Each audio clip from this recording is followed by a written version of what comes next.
We're discussing from chapter 29, wherein uh, having explained the meaning of the allegorical story of Puranjana, then Narada Muni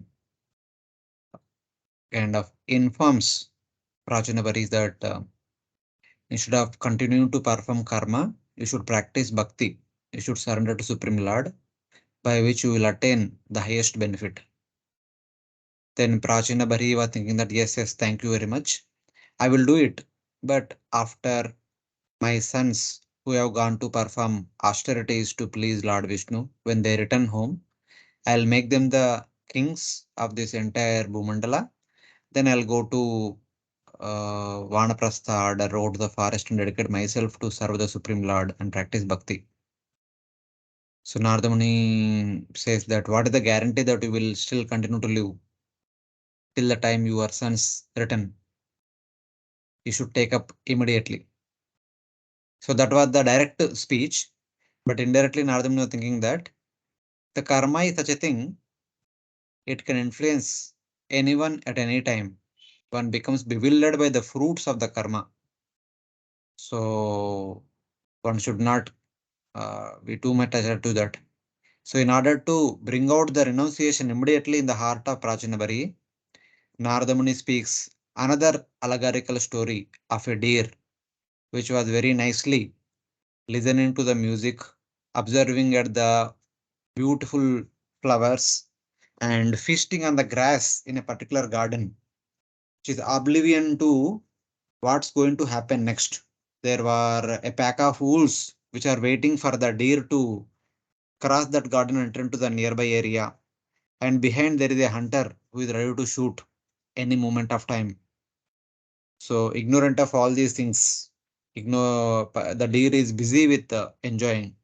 Similarly, ignorant of how time is getting past and ignorant of how death is fast approaching us, the jiva is trying to enjoy in this material world.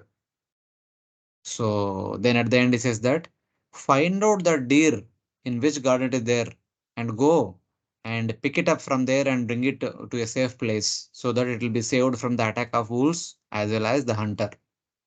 The question is, who is the deer? Narada Muni says, you are the deer for Prachinabari and we are the deer for us. All of us are also a deer trying to enjoy with the material facilities that are available to us in our surrounding. So that was the intent of this story. Then Prachina Barihi expresses his gratitude to Narada Muni. Thank you very much for speaking all this entire story and also inspiring me to take up bhakti immediately instead of waiting for so and so so and so time to come. And then he expresses some concern that since childhood I was hearing from my family priests, they were talking about karma, karma, karma many times, and they always used to say karma is all in all in one's life. So I was following karma by performing yajna after yajna, which is the one of the principal duty of the king. But still, from that karma, I have some doubts. And they say that if we do good karma now, we will enjoy good fruits. But when? In the next life? Where? In the heaven? How is that possible? I am doing karma with this body and I am going to enjoy in a different body. What is that logic? I am whatever karma I am doing with whatever body, I am supposed to enjoy in that body. How is that Shastra says that you will enjoy in the next life in a different place the fruits of the activities performed today with this current body? I have this doubt. Please clarify. At the same time, whatever activity we perform from Laukika understanding, it's supposed to bear results immediately. Action is done, results should come, and that the loop is closed. How can Shastra says that you do activity now and you get the results in the next life or some other life in the future? What kind of logic is this? Because as soon as I complete that activity, I do another activity, and we expect results immediately. That is the purpose with which activity is supposed to be done. Why future results in the future life? So for which Srila Narada Muni answers that. So my dear king, you are talking about gross body, but Shastra talks about subtle body. It is with the subtle body the activity is performed. It is with the subtle body the results are enjoyed. The gross body may be same, may not be same. It is immaterial. But it is the subtle body which contemplates upon doing some activity. It may do the activity with the help of the gross body. Gross body acts as the instrument. It is the subtle body which desires to perform activity. It is the subtle body which enjoys the fruits of the activities. Whether here or somewhere else, it is immaterial. Similarly, when activity is performed in relation to subtle body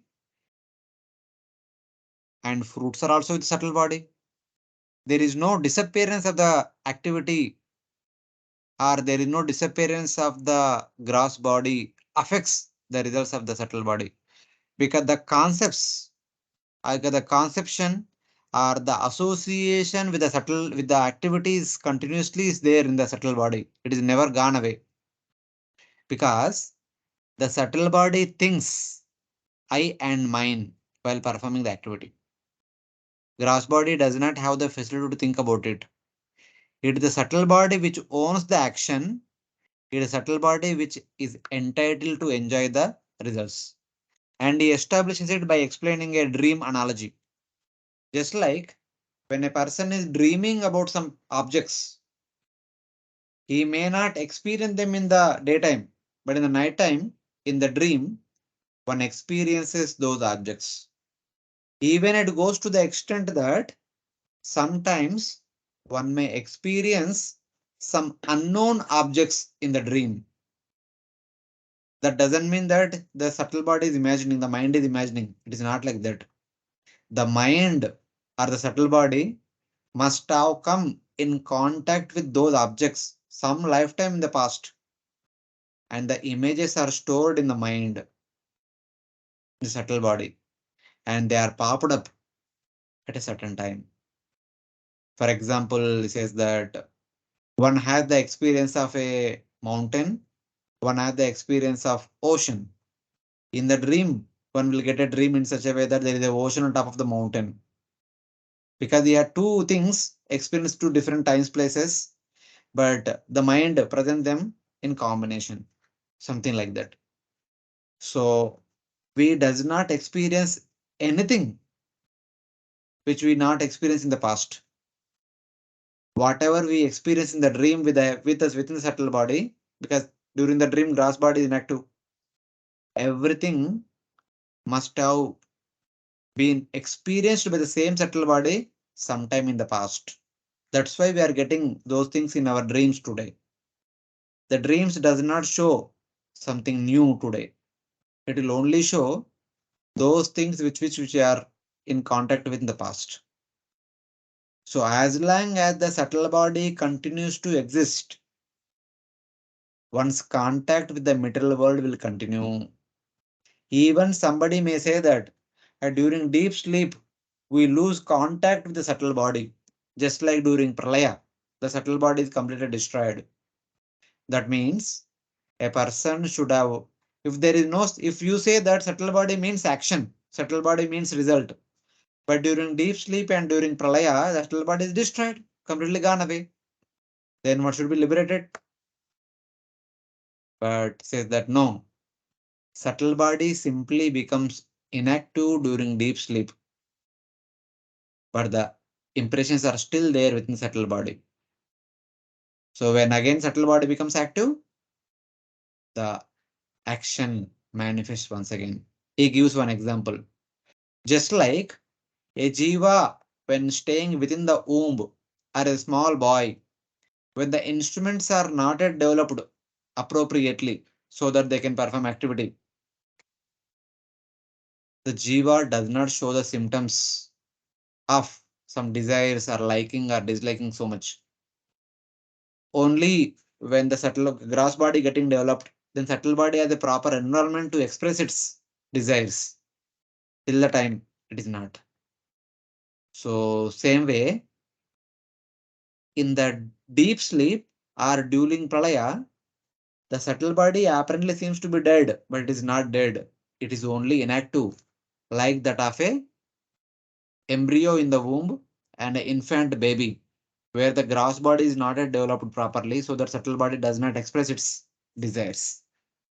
So that's how, with the different examples, Narada Muni establishes the existence of the subtle body, the different roles and responsibilities of the subtle body. And last time we stopped our discussion with this 27th verse, 73rd verse. अर्थे हि अविद्यमानेऽपि संसृतिर्न निवर्तते ध्यायतो विषयान् अस्य स्वप्ने अनर्थागम यथा. Just as enjoyment of objects continues in a dream, though the objects are not present physically in front of a person, similarly the samsara does not cease for a person who is still attached to sense objects, though the subtle body stops functioning during deep sleep. Even though the logicians may say that a deep sleep or death or pralaya, subtle body is not functioning, then one should be liberated. It is not like that. In states like deep sleep, there is obstruction to the subtle body's functions, but it is not absent. It is only inactive, but it is not completely absent. Some say that during deep sleep, the final devastation, the subtle body does not exist because of merging into Prakriti. But they also say that this is not liberation. It is still samsara.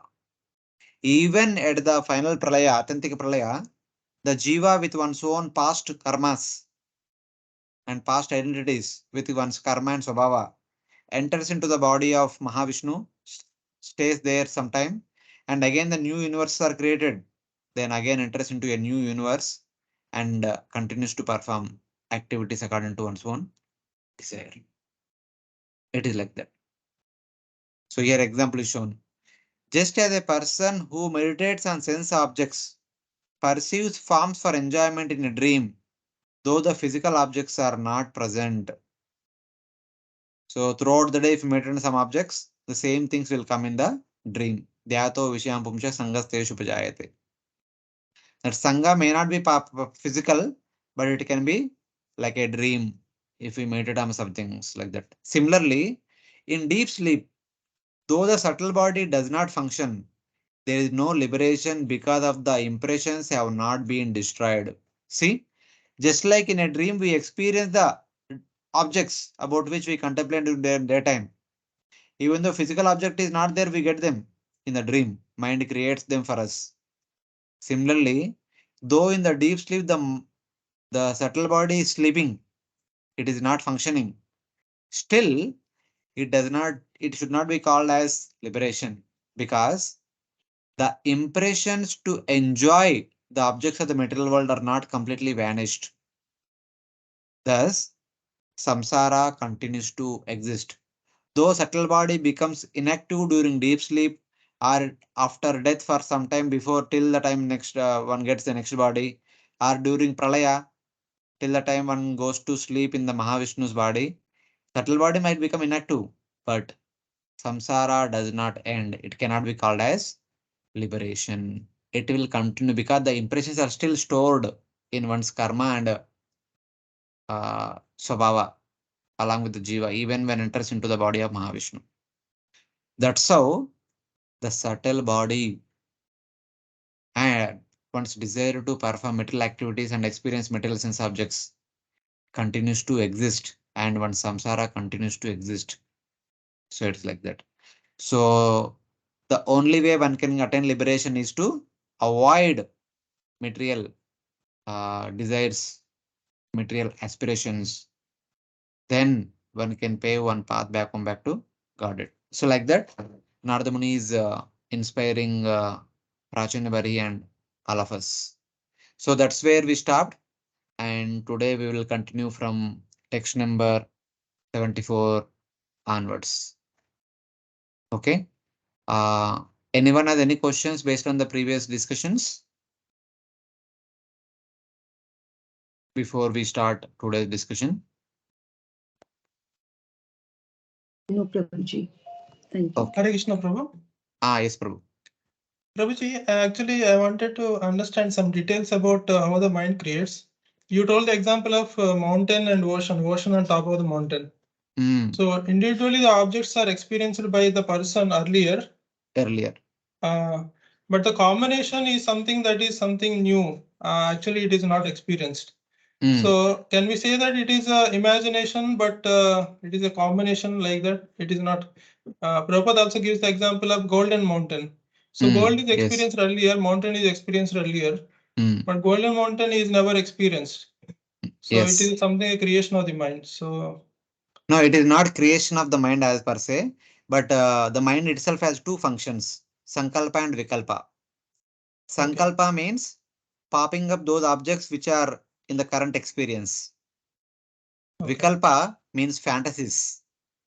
Sometimes the mind proposes something unusual, like the mind expresses a desire that I want to see a golden mountain.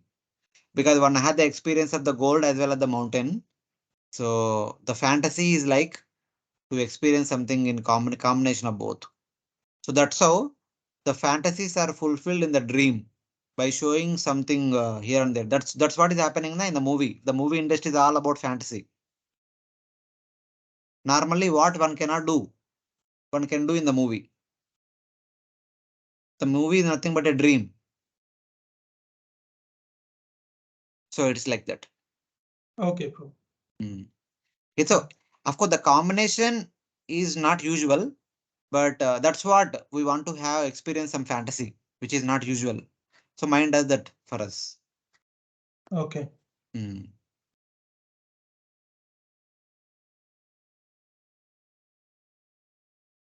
Any other devotees?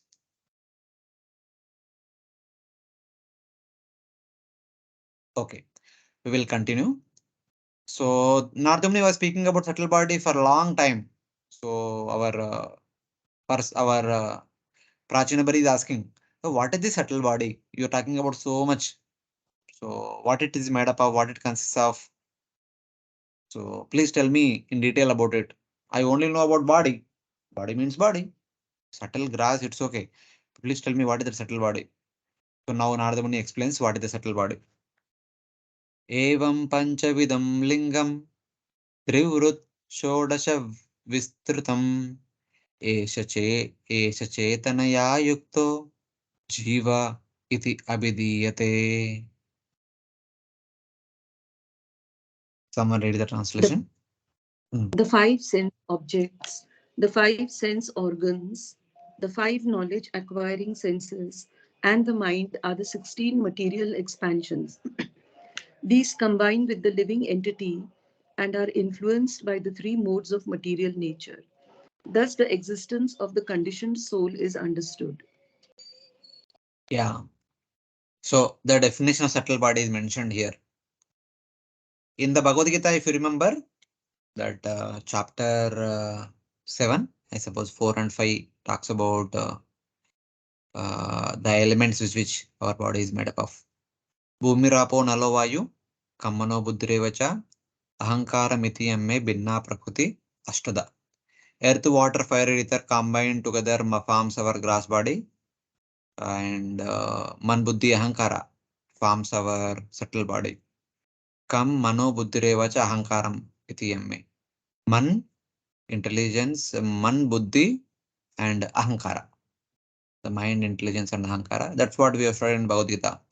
But when we come to Bhagavatam, the subtle body expands. The understanding of the subtle body expands. The form, Eshalingam, the form of the subtle body, which consists of the five pranas. Panchavidam refers to the five pranas by which we perform different variety of activities. Prana, apana, samana, udana, vyana. The five pranas are very important pranas. And the three gunas, sattva guna, rajoguna, tamoguna, which is furnished with the 16 transformations. 16 transformations includes the Shodasha Vistrutam, the 10 senses, which includes 5 Jnanendriyas, 5 Karmendriyas, and 5 tanmatras, sense objects. The 16th one is the leader, the mind, and which is endowed with consciousness. Chetanaya Yukta. So, in the previous entire story, Buddhi means Chitta and Buddhi, and here Chetana means Chitta and Buddhi. Both are included. Is called the subtle body. How many are there in the subtle body now? Total? 5 pranas, the 3 gunas, and 5 jnanendriyas, 5 karmendriyas, 5 tanmatras, the mind. So when mind comes, the mind also includes mind's boss. Mind is the personal secretary of Ahankara. Wherever mind comes, mind and Ahankara should come. When both are mentioned, both are there. When one of the two is mentioned, the other one should be taken along with it. The mind does not exist along without Ahankara. Ahankara does not exist without mind. Both are together. Just like Buddhi means both Chitta and Buddhi. Or Chitta means Chitta and Buddhi. So they are all like interchangeably used many times. So all these put together is called subtle body. So Chitta, Buddhi, the mind, Ahankara, 5 sense objects, 5 jnanendriyas, 5 karmendriyas, 5 pranas, and 3 modes. All these things put together is called subtle body. It is a big thing. So simply we may say mind, intelligence, and ego is the subtle body, but it also includes all the other subcomponents. Pancha Vidam means the 5 pranas. Vida means performing actions. So Vida means Vidhi. We have the concept of Vidhi and Nisheda. Smartavya Satam Vishnu Vismartavya Na Jatchit. Sarva Vidhi Nishedasyur Etayor Eva Kinkara. The one principal duty for a living entity, especially for the devotees, is always remember Vishnu and never forget Vishnu. And all other rules and regulations, do's and don'ts of the Vedic literatures are all subservient to this one principal rule. So Vidhi and Nisheda. So Vidhi also becomes Vida. Vida means Vidana. So the way of performing activities. And activities are performed, the gross activities are performed by the 5 pranas. The 5 pranas are interconnection between the gross body and the subtle body. So in that way. Trivrut is the 3 gunas, Sattva-guna, Rajoguna, Tamaguna. The subtle body is furnished with the 16 transformations. Jiva stands here, the subtle body. So just like Atma has multiple meanings, here Jiva is used in the context of subtle body because as long as one is in the body, one identifies with the body. So that's why that identification is so strong. That's why we are bound in this material world. So in the material world, in the conditional state, Jiva is the subtle body. So in that way. If you remember what was that verse? Bhagavad Gita 15th chapter, 7th verse, I think. What was that? Mamai Vamsho Jiva Loka Jiva Bhuta Sanatana Manasashtanindriyani Prakrutistani Karshati. So mind and other senses with which one continues to perform various activities in the material world. Though one is supposed to stay in the spiritual world because one is the eternal fragmental part of the Supreme Lord. So in that way. So this is the definition of the subtle body. What are the different ingredients it consists of? Everything is there in this. Hare Okay. Krishna. Yes, Prabhu. Prabhu, how are the three modes part of the subtle body when they are part of the creation by Lord Vishnu? Kindly remember chapter 17 of Bhagavad Gita. What is the title of the chapter 17? Modes of material nature. That is 14. Divisions of faith. Yeah, divisions of faith. What is the Sanskrit title? Shraddha Vibhaga Yoga. Shraddha Vibhaga Yoga kadu. Nai. Shraddha Traya Vibhaga Traya Yoga. Vibhaga Yoga. Yeah. The divisions of faith based on 3 modes. There are 3 types of faith. So in one of the verses, Lord Krishna says, Shraddho Maya Ayam Purusha. A person is made up of one's faith or one's belief system. That is what we call our Swabhava. All of us have our own unique individual natures that is based on our past samskaras, and especially the samskaras which are acquired under the influence of three modes. Our personality itself is the combination of three modes. Our belief system, our way of talking, our way of acting, our way of thinking, our way of doing things, everything is based on the influence of three modes. And that is what we call it as our swabhava, our nature. So in that way, three modes are always there with us. So it's like that. Thank you so much. Mm.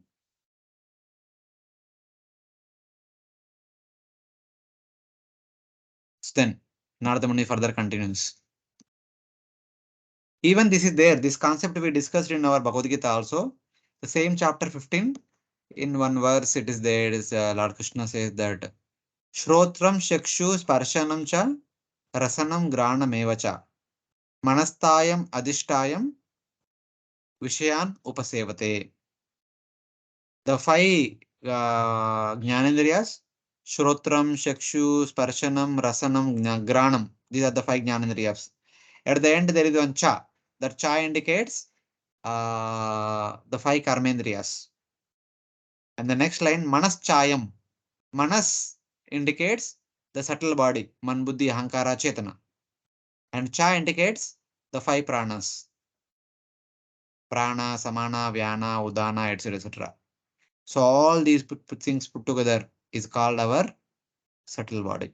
So here we have two more things additionally. One is three gunas is there, and also five tanmatras are also included in the subtle body. Out of the 16 transformation, the five tanmatras also included because they are also subtle.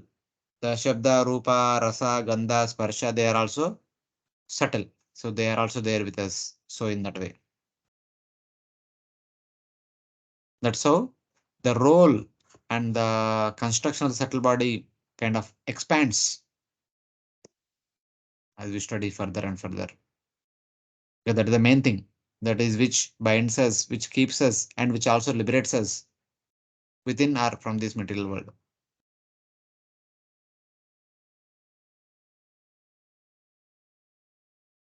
Okay, Prabhuji? Yes, Prabhu. Thank you so much. So we'll continue with the next verse. Anena purusho dehan upadatte vimunchati harsham shokam vayam dukkam sukam chanena vindati.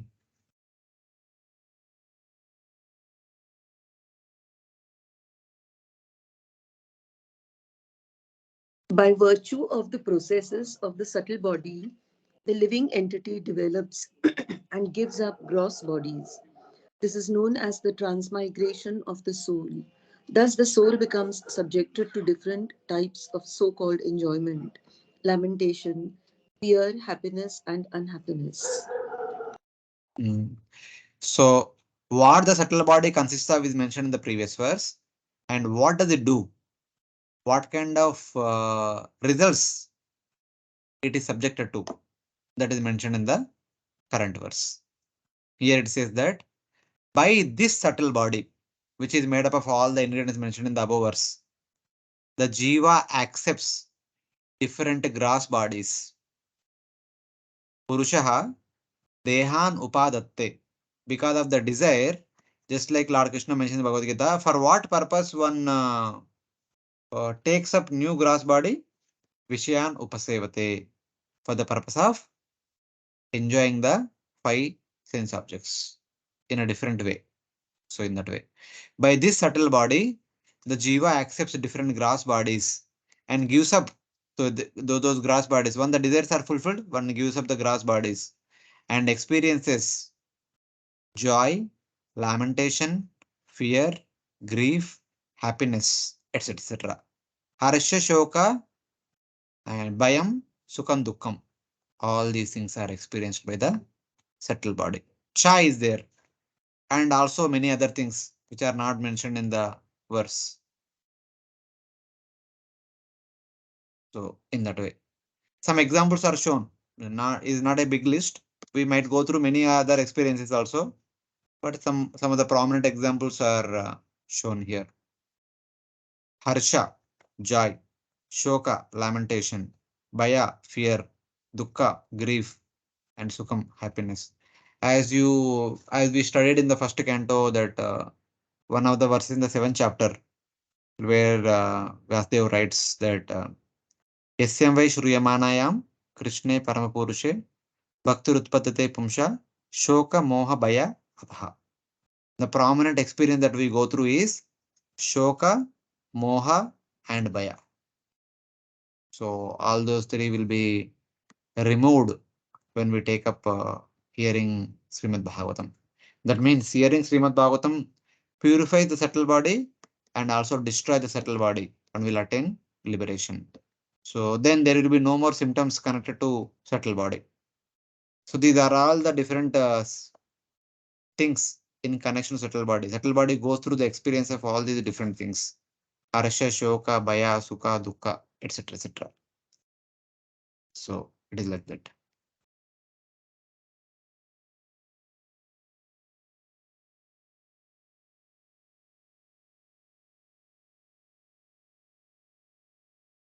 Then Narada Muni further continues the roles and responsibilities of the subtle body.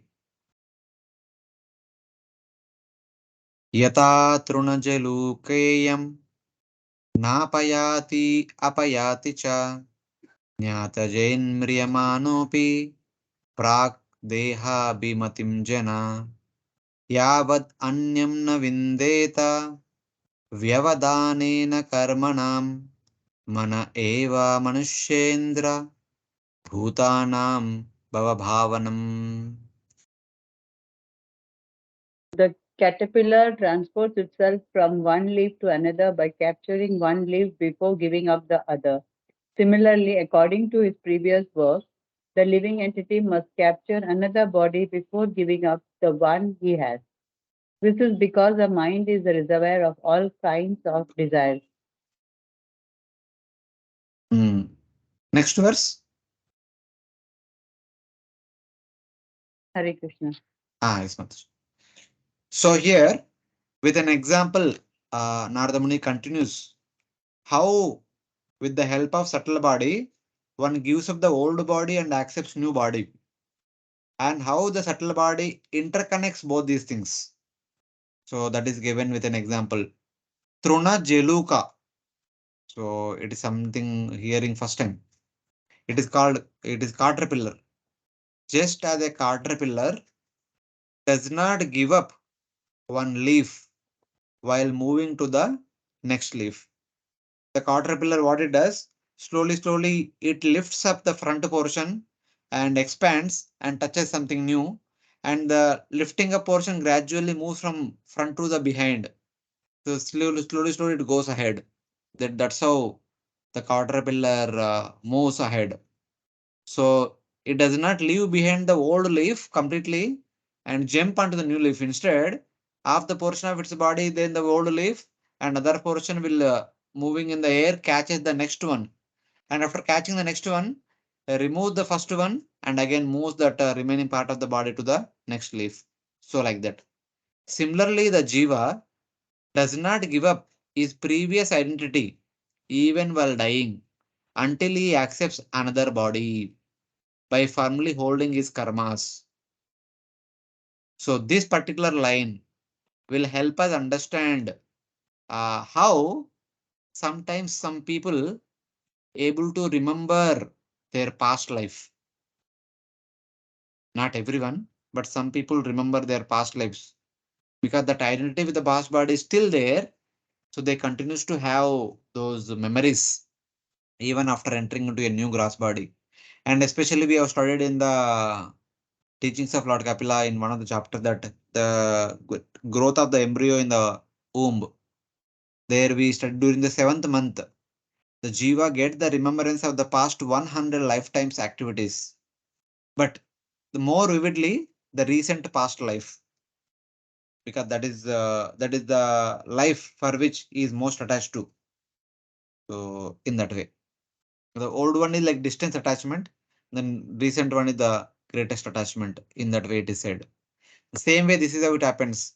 While the subtle body is moving from one gross body to other body, the identity with the recent gross body is stronger in compared to the previous gross bodies. That's how it is mentioned.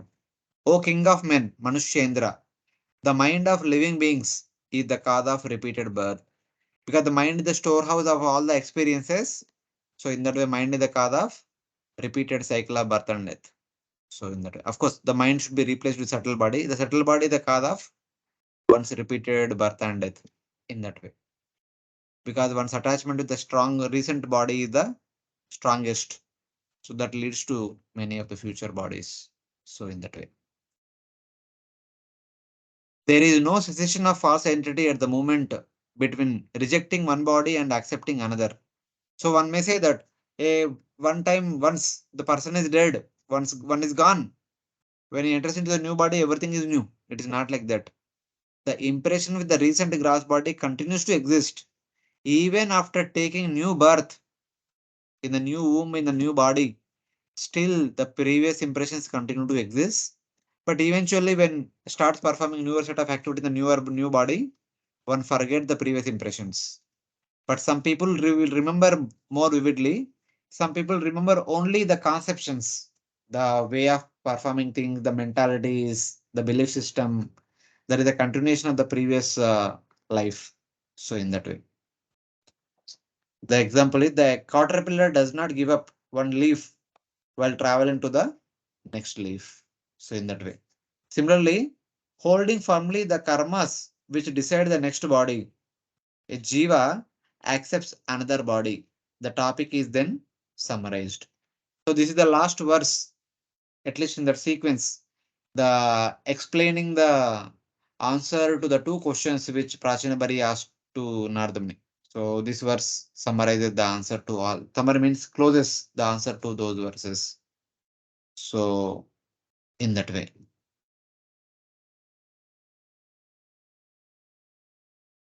As Lord Krishna mentions in the Bhagavad Gita, Yam yam vapi smaran bhavam tajati ante kalevaram tam tam evaiti kaunteya tata sadbhava bhavita. So whatever we remember at the time of death, that is what we get in the immediate next life. So what we remember in at the time of death, whatever we have done throughout the life, in the recent life. So that's how we can see similarity between Bhagavad Gita and Bhagavatam, etc. So Hare Krishna, any questions? Able to follow till now? Yes, Krishna Prabhu. Varush. Okay, so sometimes in some other sloka, it is mentioned that death means death of false ego or identification with the current body, like that. So how that is reconciled with this sloka, which says that identification with the current body is also there after at the time of death or after death, immediately after death. So basically, death means new birth. वही है ना Bhagavad Gita second chapter it is there ना वाशांश जीर्णानि यथा विया not that ध्रुवम जन्मा मृतस्य च okay whoever is born is sure to die and whoever is dead will take birth again. This is a cycle continues in this material world. So basically what we are telling now, this is a transition period. In the transition period there is no complete forgetfulness. After entering into the new body, after the new body develops, the conceptions will be there. Our way of lifestyle, our mentality, they are borrowed from the previous life's activities. But some people will remember everything of the past life distinctly for some time at least. After they may forget. But many of us, we don't remember all the activities. But we remember, remember means our personality will be based on the previous life's activities. Our the way of thinking, our way of acting, and our way of belief system. So that's how we need to understand. Apparently, it is false ego means not complete death of false ego. The identity with the previous body will be taken away as soon as we become more and more identified with the newer body. So in that way, it's like that. For example, we can see it. When we are going to school, we say, I'm a student, I'm a student, I'm a student. And when we go to college, we say, I'm a college student. When we go to university, we say that I'm a university graduate. And when we are working in a company, you say that I'm an employer. After marriage, you say one says I'm husband or wife. After becoming parents, one says I'm the father or mother. So the previous identity is gone. Now we cannot say that I'm a school going student. If we say it is not proper. So like that the identity changes. But while transition is there is a connection. So in that way. Okay, Prabhu. So Bhava Bhavanam means the cause of samsara, repeated cycle of birth and death. Bhava is Bhavasagaram and Bhavana means to take birth, to manifest. The repetition of birth and death is manifesting again and again. So that's how in that way. Mana eva manushyanam bandha moksha karanam. So it is the mind which is the cause of the bandhan, which is the cause of the moksha also. So in that way. How is the mind the cause of samsara? How can you say that mind is the cause of samsara? Here Narada is saying that Mana eva manushyendra bhutanam bhavavanam. So my dear king, it is the mind which is the cause of samsara for all the living entities in this material world. आप कैसे बोल सकते हैं ऐसा? Mind is the only cause. So now Narada Muni kind of answer that also in couple of verses later and then conclude his entire discussion by saying that you should perform bhakti immediately. That is the final instruction. Edakshaischaritan dhyayan karmani achinute sakrit sati karmani avidyayam bandha karmani anatmanaha. Someone read the translation. As long as we desire to enjoy sense gratification, we create material activities. When the living entity acts in the material field, he enjoys the senses, and while enjoying the senses, he creates another series of material activities. In this way, the living entity becomes entrapped as a conditioned soul. Simple. Dhyayato Vishayam Pumsha. That Dhyayan, the meditation on the sense subjects is the cause of samsara. That meditation is done by the mind. The mind is the cause of samsara. So that is what is mentioned by Narada Muni here. When one performs actions by the senses, while thinking of the objects of enjoyment, bondage to action of the body occurs. Since each of those actions have the seed of ignorance. So performing activities is not wrong. While performing activities, one is meditating upon enjoyment of the results is the cause of bondage. That's what Lord Krishna tells in the Bhagavad Gita chapter 4, I think. What is that? Chaturvarna Maya Srishtam Gunakarma Vibhagasha Mamavartan Vartante Manushya Partha Sarvasha. So the four varnas and four ashramas are created for the gradual upliftment of the living entities. Then if one asks questions, ऐसे कैसे बोल सकते हैं आप? It is varnashrama which is binding a person in this material world, like that the people might say. But Lord Krishna says that even whenever I appear in different avatars, I also perform varnashrama duties, but I am not bound by varnashrama duties.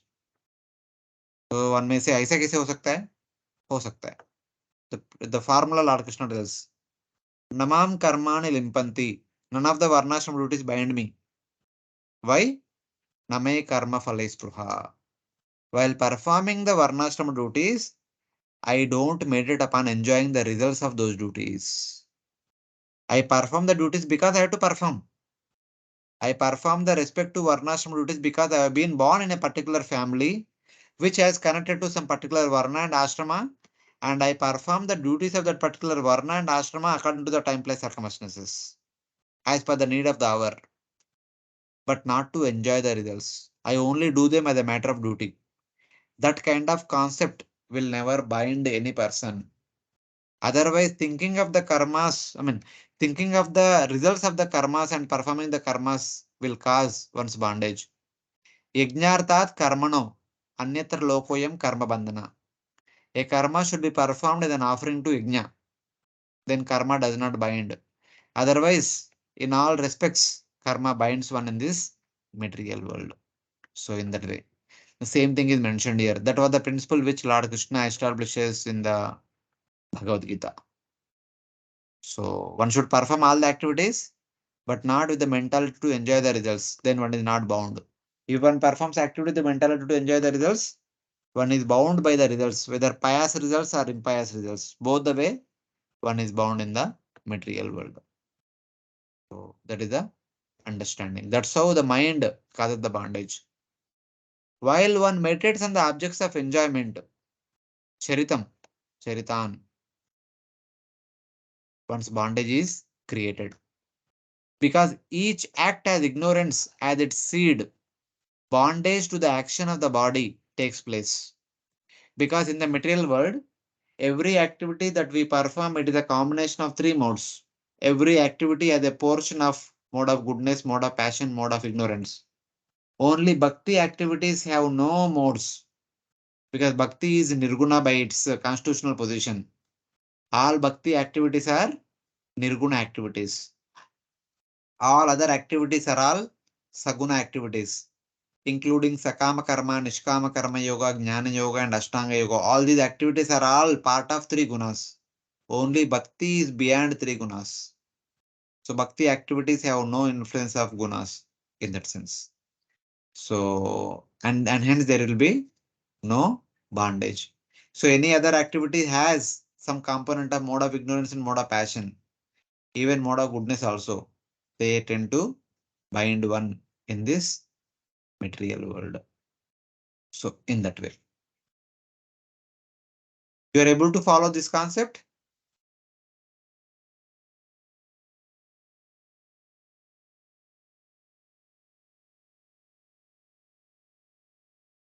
So then Narada Muni continues. Yes, Prabhuji. Hare Krishna.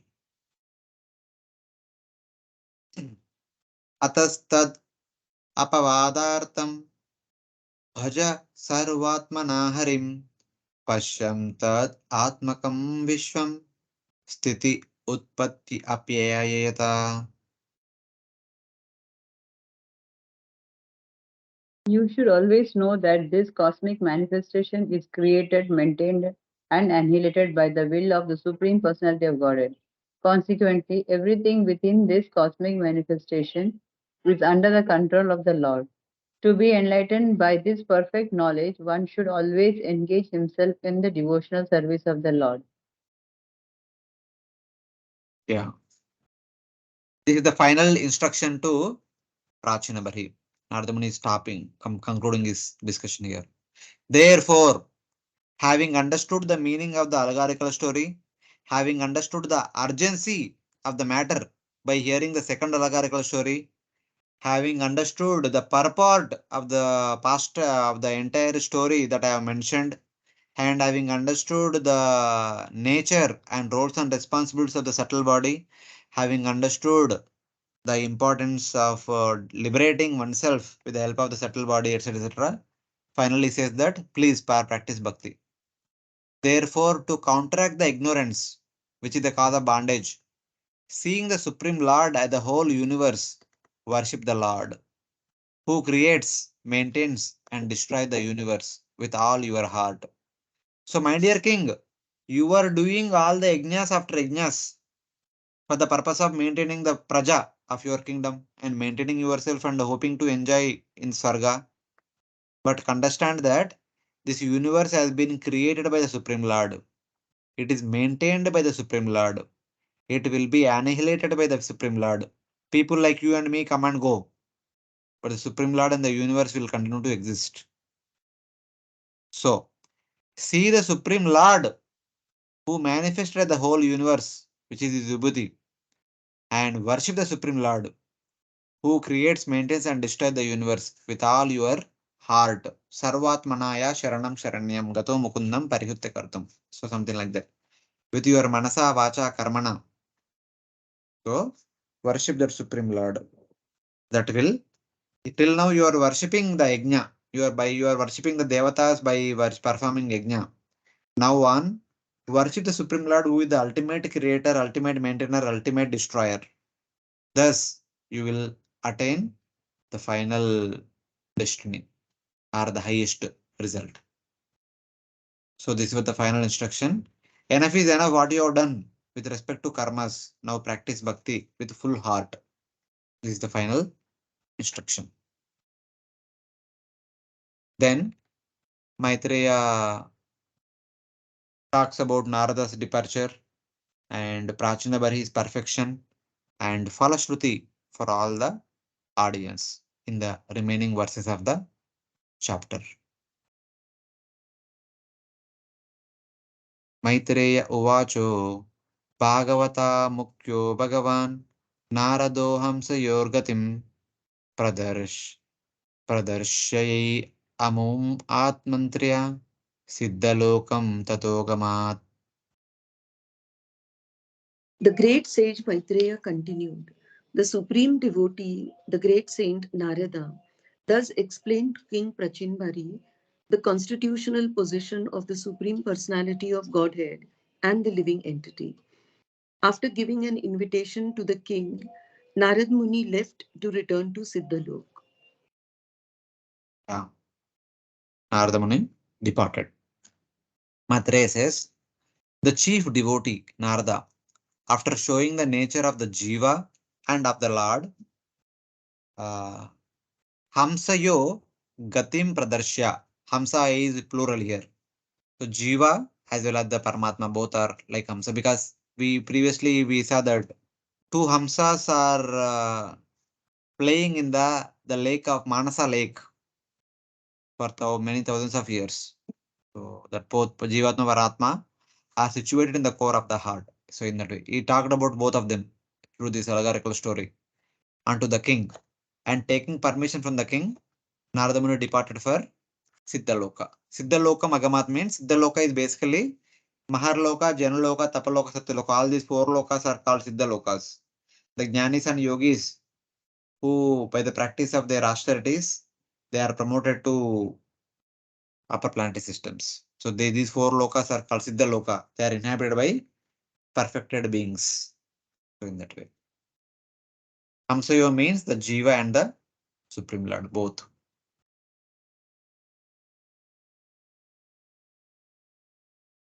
Prachinabarihi Rajarshi Praja Sargabhirakshane Adishya Putran Agamat Tapase Kapilashramam. After Narada Muni's departure, what did Prachinabarihi do? That is mentioned in the next verse. Please read the translation. In the presence of his ministers, the saintly king Prachina Parishad left orders for his sons to protect the citizens. He then left home and went off to undergo austerities in a holy place known as Kapilashrama. So he called all the ministers saying that, I thought I will renounce after my sons come back, but Narada Muni is saying me to renounce immediately. So I'm renouncing, please instruct the way you instructed me all these years to rule the kingdom unto my sons also. Like that he informed the ministers and departed.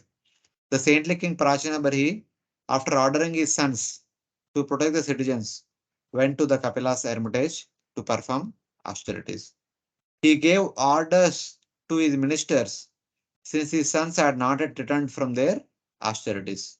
He told all the instructions to his ministers. Okay, once my sons comes, tell them like this, do rule like this, do this, do this, like that.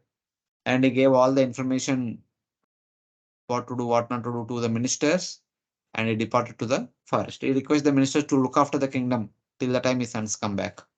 So like that. The preaching of Narada Muni acted upon Prachinabari. He took on to renunciation immediately.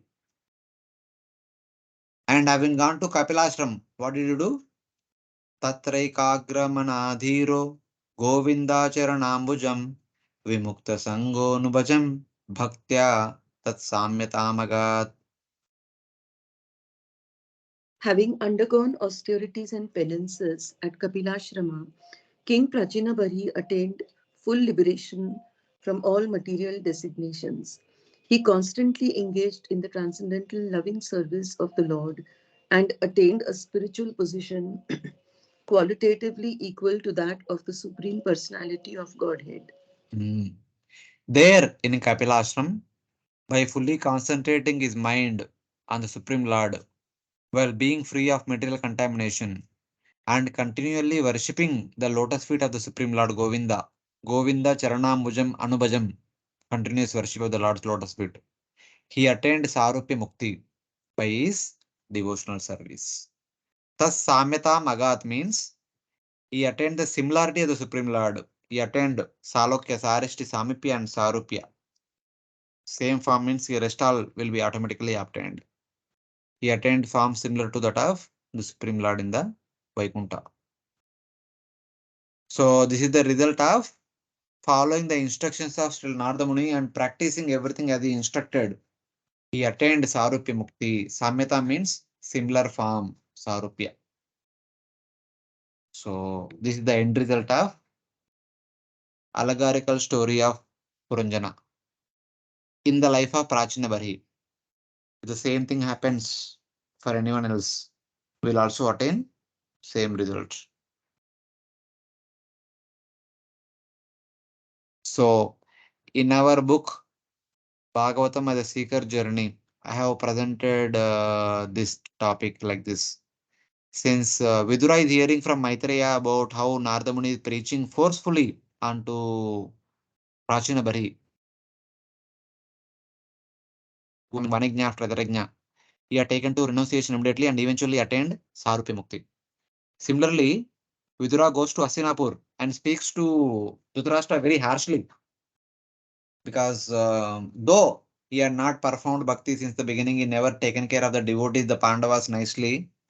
At least he will attain some liberation, if not Sarupya Mukti, at least Sayujya Mukti. So with an intention, Vidura, just like Narada Muni forcefully preaching to Prachinabari, Vidura also preached to Dhritarashtra very forcefully. As a result of that, Dhritarashtra giving up the kingly facilities, gone to Himalayas and performed severe austerities and eventually uh, attained kind of perfection. Acharya said that he attained Sayujya Mukti. So it is like that. So the story acted on Prachinavari in one level and also inspired Vidura in another level so that he can become an instrument of the deliverance of his elder brother, Dhritarashtra. So it's like that.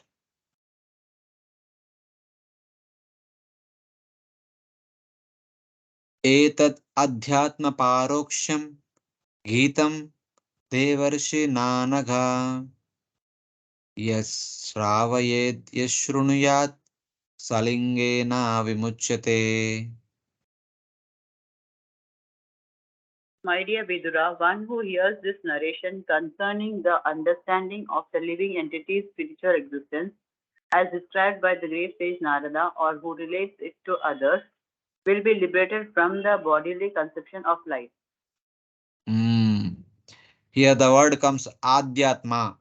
If you remember Bhagavad Gita, Lord Krishna says, Adhyatma Vidya Vidyayam. Among all the different variety of knowledges, I represent Adhyatma Vidya. Adhyatma Vidya is the Vidya which teaches us about Atma and Paramatma. Amsayor Jnanam. In the previous verse it is mentioned, Amsayor Jnanam.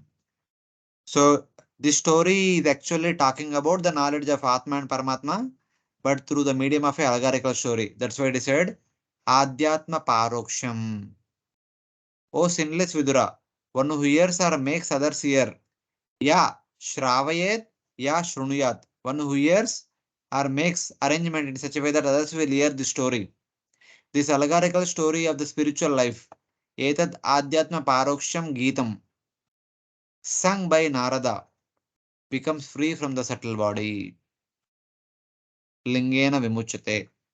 Whoever hears or whoever makes arrangement for others to hear this Paraksha story, Adhyatma Paraksham Geetam, they will attain freedom from the subtle body. So it is the understanding. This is the first phalasruti. One attains immediately because by hearing the story, one understands the nature at the subtle body. So one becomes careful while dealing with the subtle body. In that way, one becomes freed from the bondage caused by the subtle body. So that is one benefit. Next benefit is Etan Mukunda Yashasa Bhuvanam Punanam Devar Shivarya Mukanisrushtamatma Saucham यत्कीर्त्यमानम् अधिगच्छति पारमेष्ट्यम् नास्मिन् भवे भ्रमति मुक्तसमस्तबन्धः. This narration, spoken by the great sage Narada, is full of the transcendental fame of the Supreme Personality of Godhead. Consequently, this narration, when described, certainly sanctifies this material world. It purifies the heart of the living entity and helps him attain the spiritual identity. One who relates this transcendental narration will be liberated from all material bondage and will no longer have to wander within this material world. Hmm. It is a big one. One who studies Yakirtimanam, this story. One who studies this story, filled with the glories of Lord Mukunda, which is purifying for the whole world. Bhuvanam Puranam. Not only the person who is studying this story becomes purified, even he purifies the entire world also. And purifying the soul. Atma Saucham purifies one's own soul, which flowed from the mouth of Narada, Devarshi Varya Mukhanisrishtam, and is continuously sung by Lord Brahma. A Parameshtam Kirtamanam becomes free from all bondage and does not wander in the material world. Na asmin bhave brahmati. So it's like that. So whoever makes an endeavor to study this and by providing facility for oneself to hear and providing facility for others to hear will purify one's own soul, will purify the entire world, at least the nearby atmosphere. And because this story was spoken by Narada Muni personally, and Narada Muni might have heard this story from Lord Brahma, who continues to sing this story, and such person becomes free of all bondage and does not wander in the material world. In the previous verse, it is mentioned that one subtle body, one becomes freed from the subtle body. Freedom from subtle body means freedom from bondage and freedom from material existence. No more repeated cycle of birth and death. So in that way. This story glorifies Lord Mukunda by showing how bhakti is superior to karma, or it can be taken as a reference to verse number 40 of this chapter. तस्मिन् महान्मुखरिचिता मधुभिच्चरित्रा पीयूषशेषसरिता परितस्रवन्ति. Where it is said that profuse streams of nectar of the pastimes of the Lord emanating from the mouths of the saintly devotees. The Mahaprasad of the devotees flows everywhere. Here it is said, Ya Parameshtam Kirtimanam. So Narada Lord Brahma continues to describe the story. And whoever hears and repeats will attain freedom from the material existence. So it is like that. Parameshta means activities of the Lord. It can also means glorified by Brahma. So in that way. The last verse of this chapter. Adhyatma paroksham मयाधिगतम् अद्भुतम् एवं श्री आश्रमः पुंसः छिन्नो मुद्रा च संशयः. The allegory of King Puranjana described herein, according to authority, was heard by me from my spiritual master, and it is full of spiritual knowledge. If one can understand the purpose of this allegory, he will certainly be relieved from the bodily conception and will clearly understand life after death. Although one may not understand what transmigration of the soul actually is, one can fully understand it by studying this narration.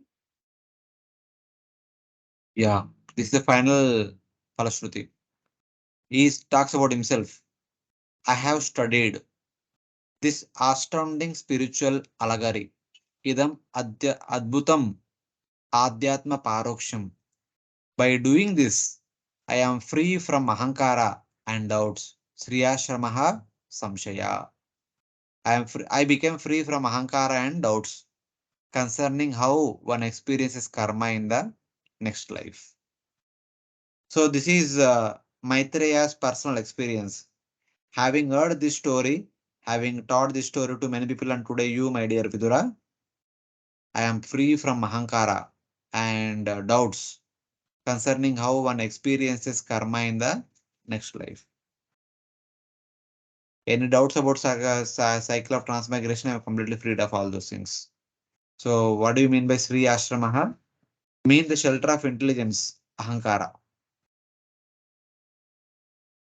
Sri Ashrama mean the shelter of intelligence, which is Ahankara. Are taken literally according to the story, it means association with women.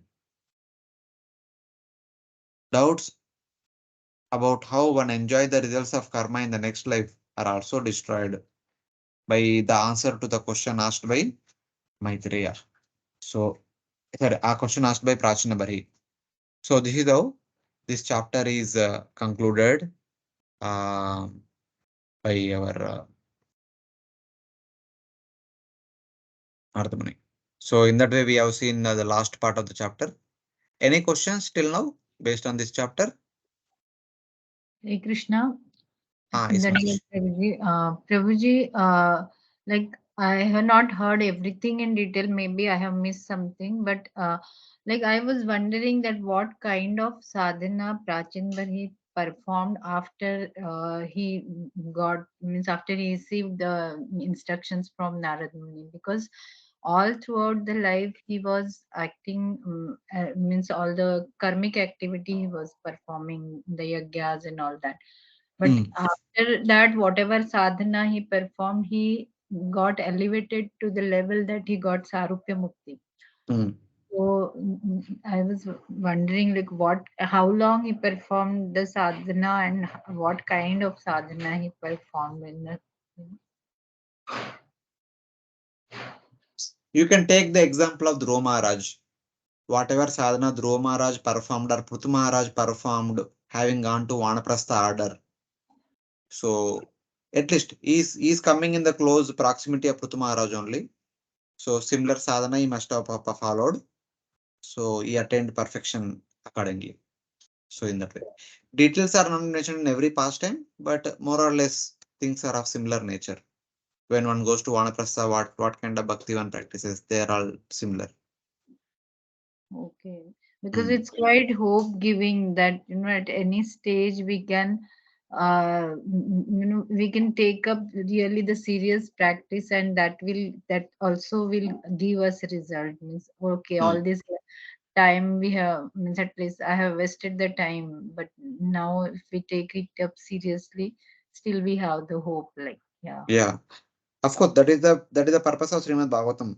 From the beginning till the end, Bhagavatam only purpose is to create urgency of taking up bhakti. So, in the case of Parikshit Maharaj, same thing. Katanga Maharaj, same thing. All other personalities, same thing. Thank you, Prabhu. Hare Krishna. Hare Krishna. Any other devotees? Any question? Hare Krishna, Prabhuji. Yes, Prabhu. Prabhuji, I have a question. Something related to the story, but in the practical difficulties that we face at some phase in devotional life. Our devotional life is very much dependent on the place and the people around us. Especially, it is very prominent in certain initial stage. So, how one can come out? I mean, being steady devotee, irrespective of the place, or at least affected by the place around us and people around us. That we will discuss in the next chapter. Hopefully today or tomorrow we will discuss that by taking the help of the prayers offered by the 10 Prachitas. The one solution which Bhagavatam, especially the entire fourth canto offers, the one solution for all the material problems is association of the devotees. Okay. So that is the solution for all the problems. What that association does, we will understand in the next chapter. Hopefully we may touch today, may not touch today, but tomorrow definitely we will discuss. Okay. Thank you. Correction. Anyone else? No problem. Okay. Thank you. Yeah, thank you. So we are done with this chapter and we'll continue with the next chapter. So we'll briefly have a small break and then we continue. Okay, just a couple of minutes we will have a break and then we'll continue.